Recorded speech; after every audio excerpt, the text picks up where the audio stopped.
Well, the heat is on across southeast Texas. This is just the first week, but we are already near the mid-90s. That's right, and it just feels like over 100 already. Well, emergency medicine physician Dr. Gandhi from Houston Methodist joining us now to talk about how to stay safe in the heat. Dr. Gandhi, thank you for joining us today.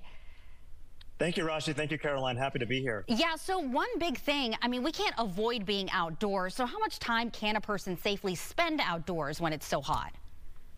You know, that's a great question, right? How long can someone spend outside in this heat? I would say the key thing is what we call acclimatization. That means over the course of several days or several weeks, you really get your body used to the high temperatures which are out there. So spending progressively more amounts of time, so maybe initially 15 or 30 minutes, and then you can extend that to 1, 2, or 3 hours.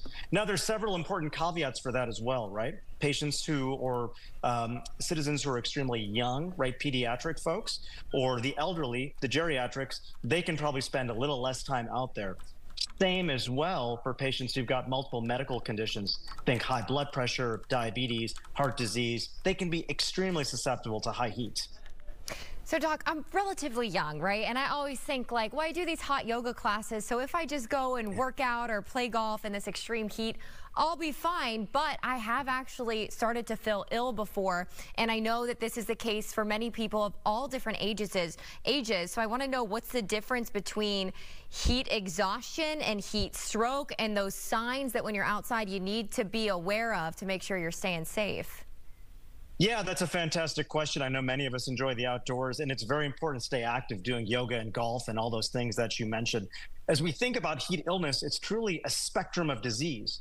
On the low end, we have things like heat cramps, where your muscles may hurt, your back may hurt, you may feel a little bit tired. Then we move towards heat exhaustion, where you've got extreme thirst, you're sweating profusely, your internal body temperature begins to rise. And then the final, or kind of the worst stage, is that heat stroke. Unfortunately, here in Houston, we do see cases of heat stroke on a not infrequent basis. That's really characterized by high internal body temperature and also what we call a change in mental status. So a patient at that time may not know their name, they may be confused, they may be sweating, their heart rate may be elevated, something called tachycardic, and that can be extremely fatal. So the moment that you start feeling a little overheated, you're probably showing some initial signs of heat exhaustion. It's important, if you can, to go take shade. If you can go to a cooling center, get into a car with AC, or to a building which has AC, and really cool yourself down, that's a first step. With our humidity levels here in Houston as well, patients are frequently dehydrated before the day begins. So it's important for them to drink lots of water and stay hydrated. One popular thing people do is go outside and swim, go to the beach, and they're consuming some adult beverages. How important is it to hydrate during that time? Because we see so many people succumbing to those, heat dangers during that time. No, that's absolutely right. I mean, I think folks want to enjoy themselves. It's summertime. They may be off of work.